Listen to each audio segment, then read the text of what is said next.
You're listening to The World at 8 with Lynn Mozart.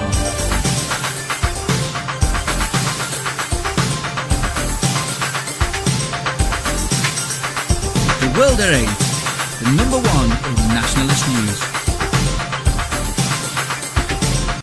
Highlights of the news today, Wednesday the 26th of February 2014.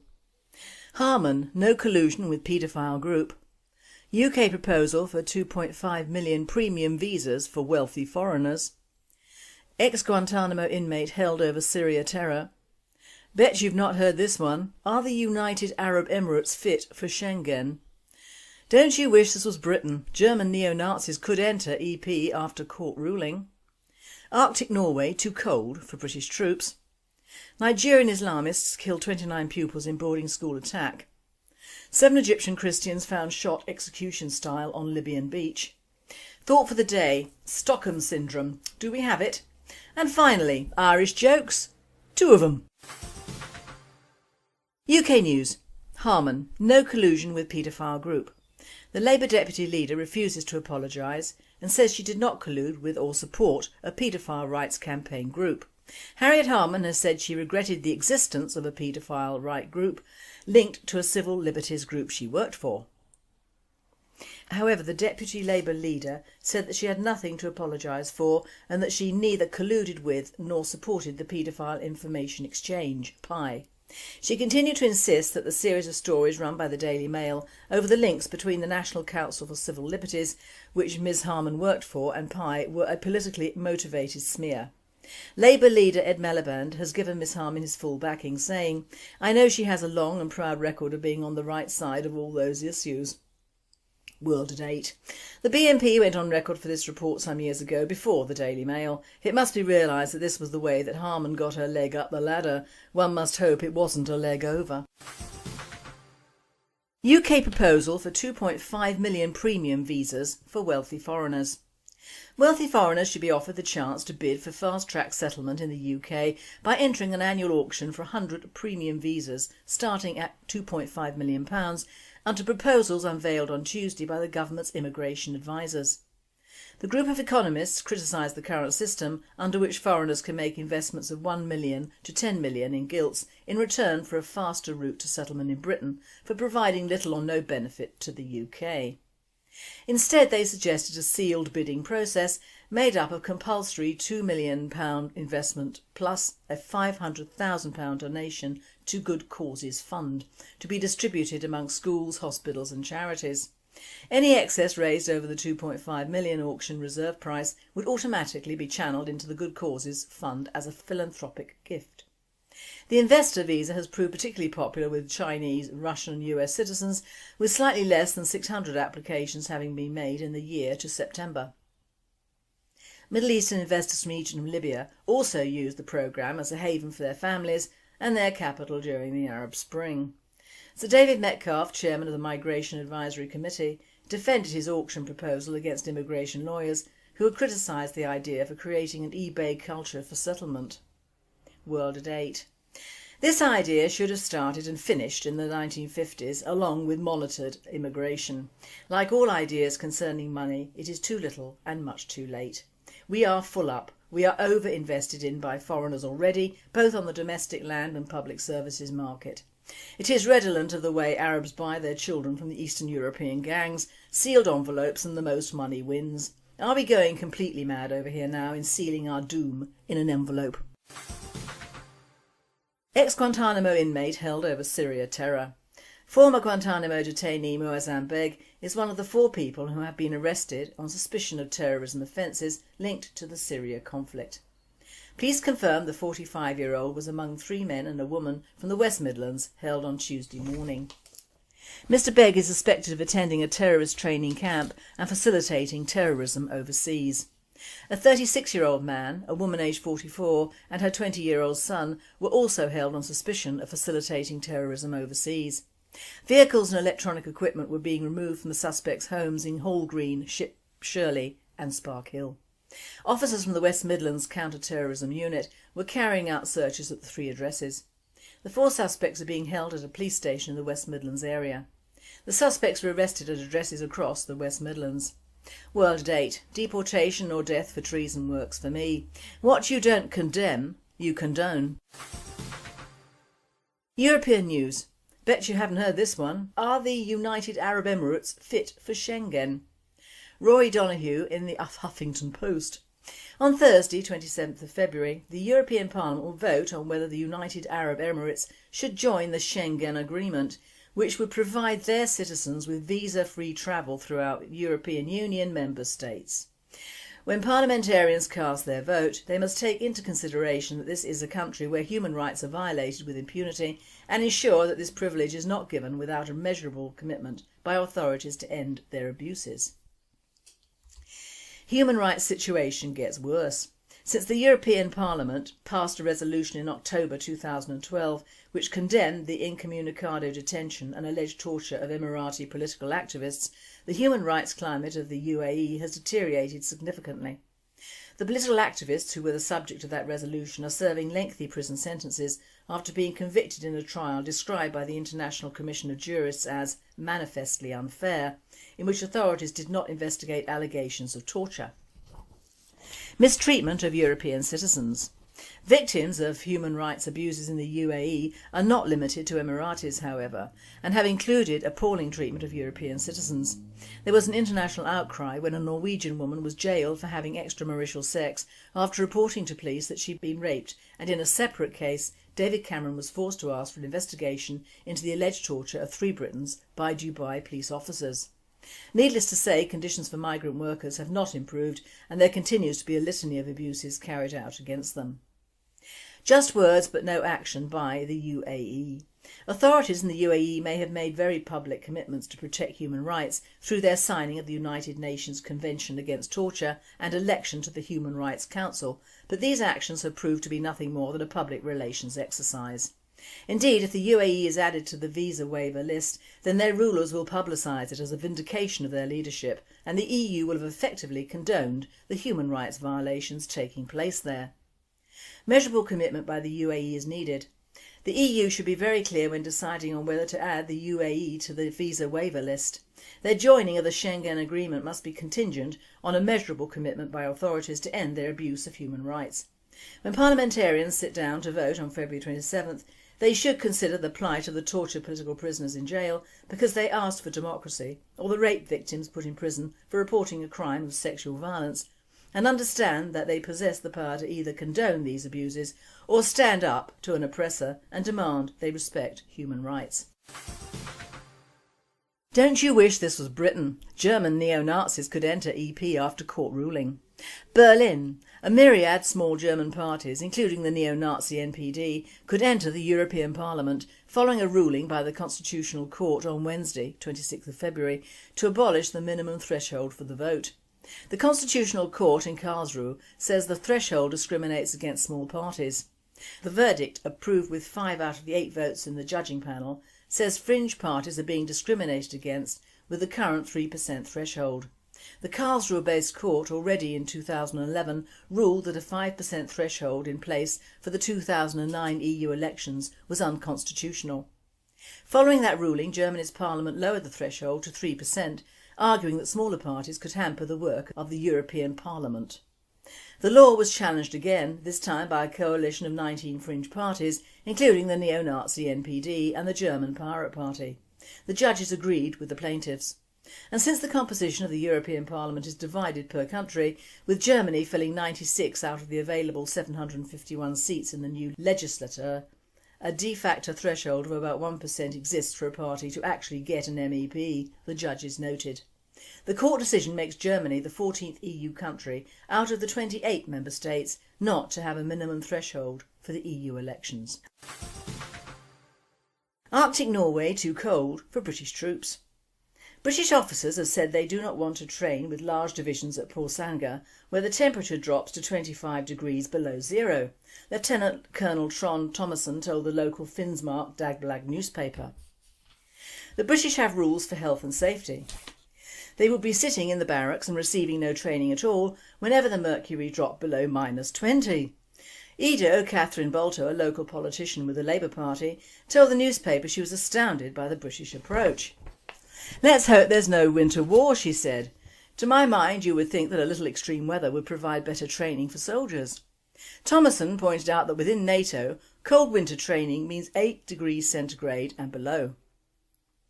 I understand that people from Finnmark will be amused by this. 8 degrees in Finnmark means a fine autumn day, he said, but we must remember that NATO includes nations like the Germans, Spaniards and Italians who have a completely different climate. World at 8. Doesn't seem to stop the immigrants coming from the equator to the UK, does it? And they still want to lessen the SAS entry requirements. I give up. Are we breeding men or mice? What with PTSD, pregnant soldiers and ethnic mercenaries, our armed forces just ain't what they used to be. World news. Nigerian Islamists kill 29 pupils in boarding school attack. Gunmen from Islamic group Boko Haram stormed a boarding school in northeast Nigeria overnight and killed 29 pupils, many of whom died in flames as the school was burnt to the ground, police and the military said on Tuesday. Some of the student bodies were burnt to ashes, Police Commissioner Sanusi Rufai said of the attack on the federal government college of Buni Yadi, a secondary school in Yobe State near the state's capital city of Damaturu. All those killed were boys. No girls were touched, Rufai said. The Islamists, who struggle for an Islamic state in northern Nigeria, has killed thousands and made them the biggest threat to security in Africa's top oil producer, increasingly are preying on the civilian population. Boko Haram, whose name means Western education is sinful, in the northern Hausa language, have frequently attacked schools in the past. A similar attack in June in the village of Mamudo left 22 students dead. More than 200 people were killed in 2 attacks last week, one in which militants seized a whole village and shot panicked residents as they tried to flee. World 8. And you still have to mine the web to find the Islamist atrocities, while news from the Central African Republic is tossed out like candy to a baby. If you think about it, there is method to their madness in killing the males only. It leaves the nubile females for the future to breed for Islam. 7 Egyptian Christians found shot execution style on Libyan beach. 7 Egyptian Christians were found shot dead on a beach in eastern Libya after they were abducted from their apartments, security officials and local residents said, in the second such execution style killing this year. 3 years after the revolution that ousted Muammar Gaddafi, Libya's weak government and army is struggling to impose state authority and control brigades of former rebels and Islamist militias in a country awash with weapons. A police officer told Reuters the bodies were found with gunshots to the heads outside Benghazi in the east, where assassinations, kidnappings and car bombs are common and Islamist gunmen are active. They were killed by headshots in execution style, a police officer said. We don't know who killed them.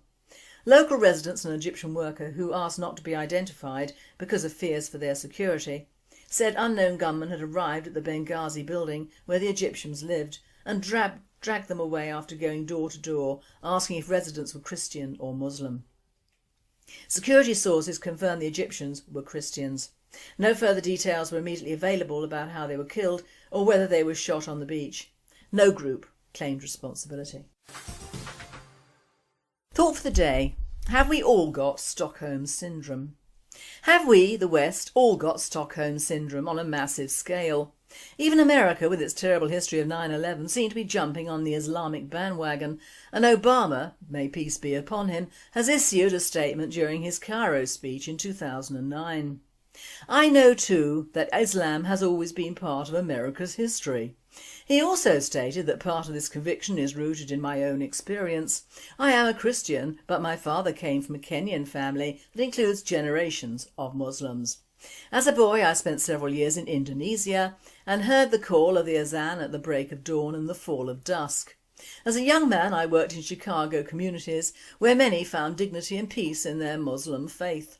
I know too that Islam has always been a part of America's history, and since our founding, American Muslims have enriched the United States.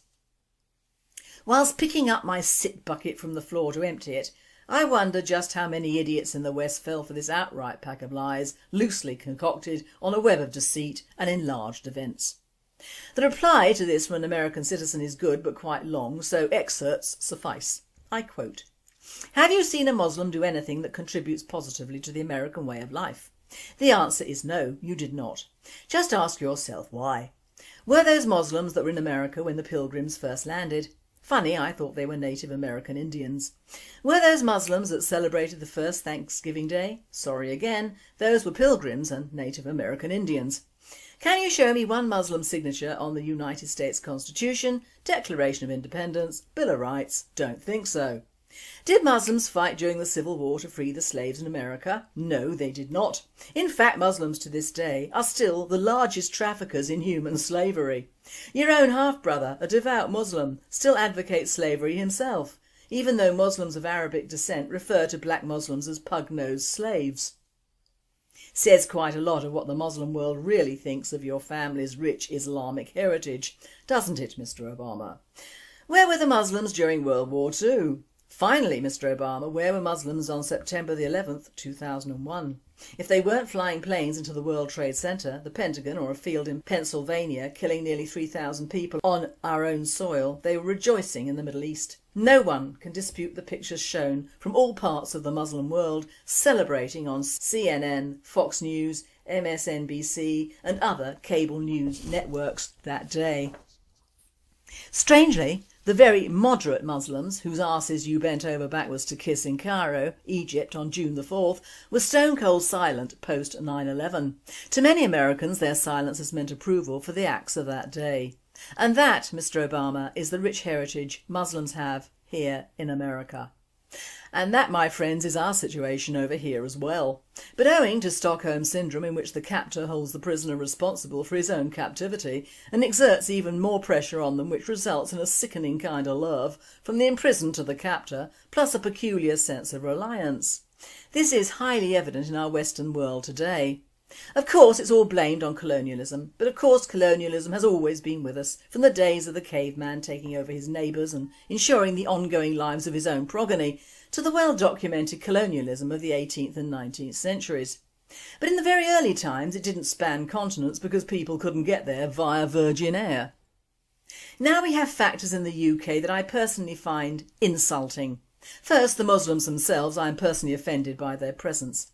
I am also personally offended by their ruddy mosques, which seem to be protected by our plods more than our churches, and I'm even more personally offended by the fact that in our country the English language is no longer the primary language in many of our schools.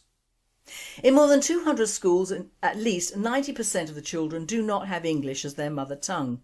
The figures show. And in 1,755 schools, at least 50% have it as a second language.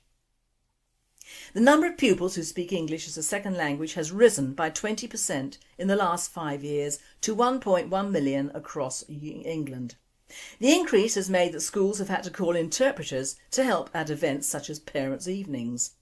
The school named as having the highest proportion of children with English as a second language is Sacred Heart Primary in Sandwell in the West Midlands, 99% speaking another language first.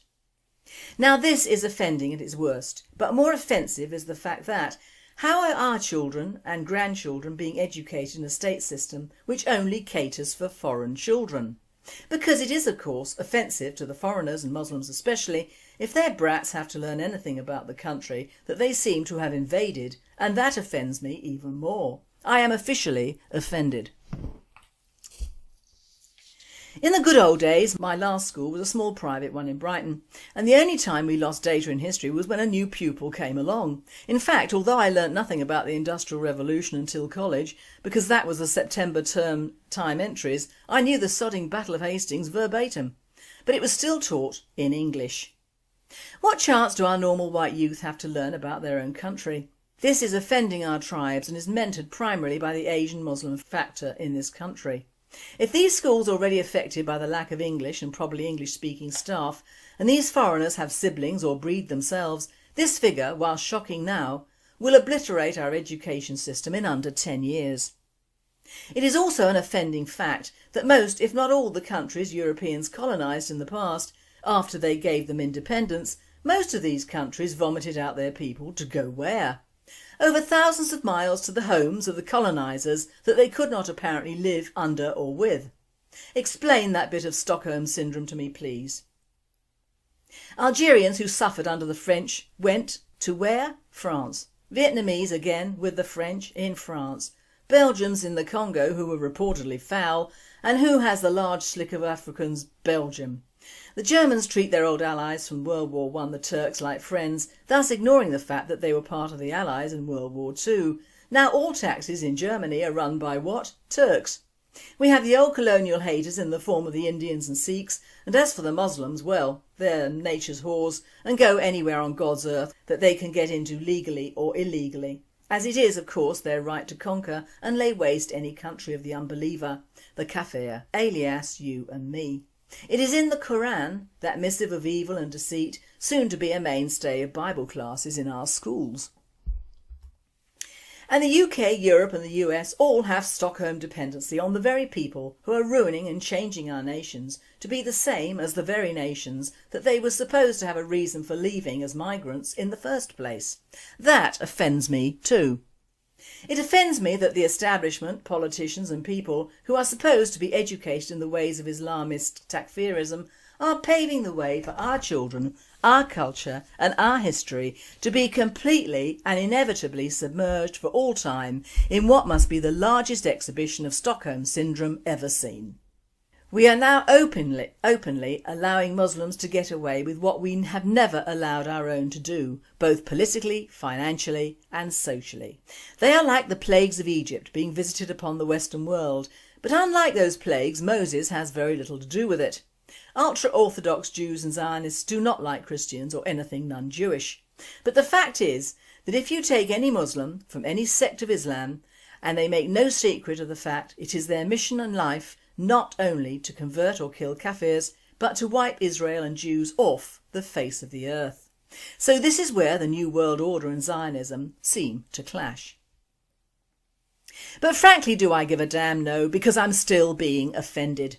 We, the Brits, tribes, seem to be allowing all foreigners, but mainly those of Islam, tremendous leeway in a country which really doesn't have a history with Islam, well, certainly not anything good. The great classic composers, writers, poets, artists, scientists, inventors and countries have not come from Islam.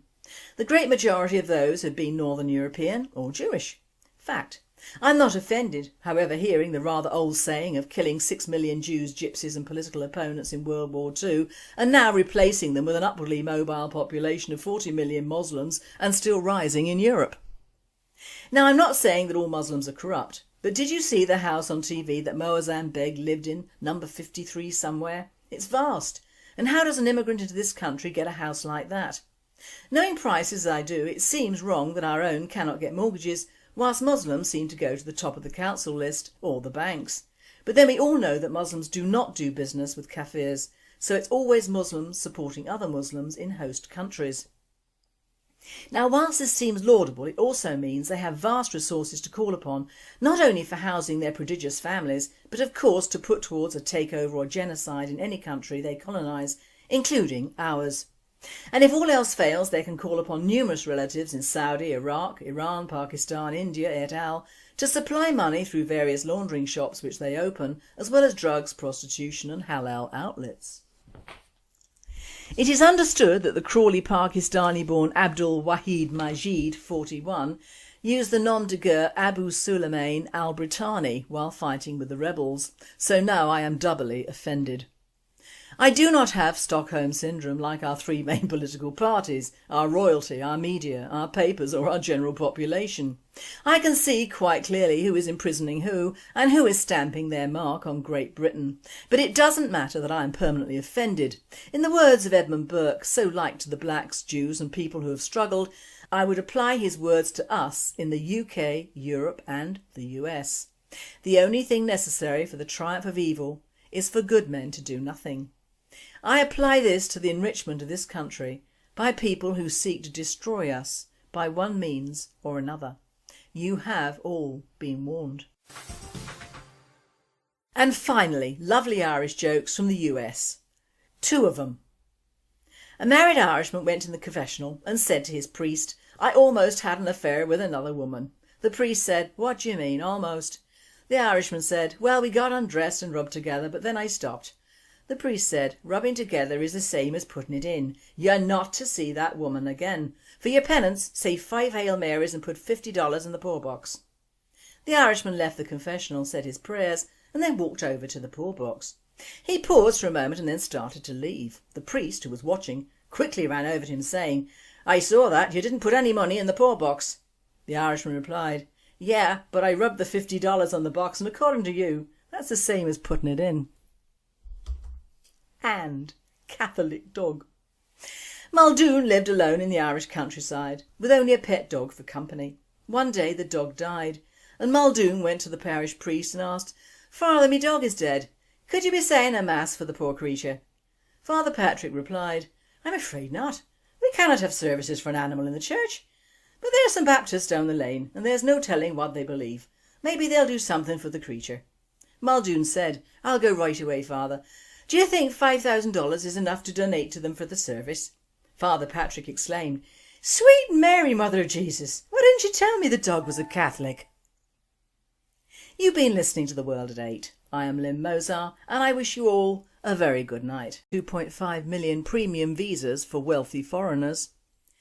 Ex-Guantanamo inmate held over Syria terror.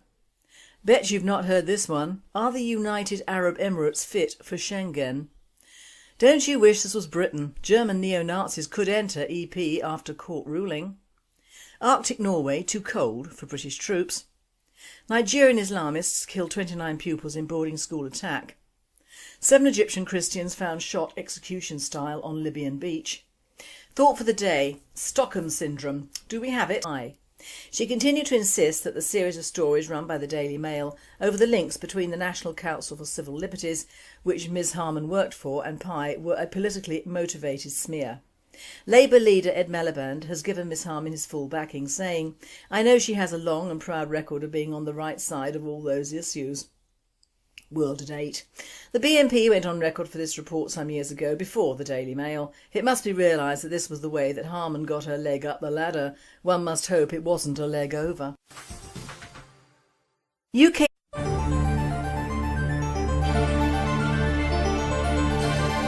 You're listening to The World at 8 with Lynn Mozart.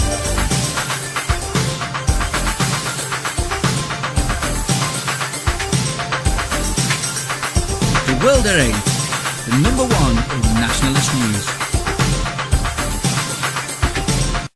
Highlights of the news today, Wednesday the 26th of February 2014. Harman, no collusion with paedophile group. UK proposal for and finally, Irish jokes, 2 of them. UK news. Harman, no collusion with paedophile group. The Labour deputy leader refuses to apologise and says she did not collude with or support a paedophile rights campaign group. Harriet Harman has said she regretted the existence of a paedophile right group linked to a civil liberties group she worked for. However, the deputy Labour leader said that she had nothing to apologise for and that she neither colluded with nor supported the paedophile information exchange. A proposal for 2.5 million premium visas for wealthy foreigners. Wealthy foreigners should be offered the chance to bid for fast-track settlement in the UK by entering an annual auction for 100 premium visas starting at £2.5 million under proposals unveiled on Tuesday by the government's immigration advisers. The group of economists criticised the current system under which foreigners can make investments of 1 million to 10 million in gilts in return for a faster route to settlement in Britain for providing little or no benefit to the UK. Instead, they suggested a seal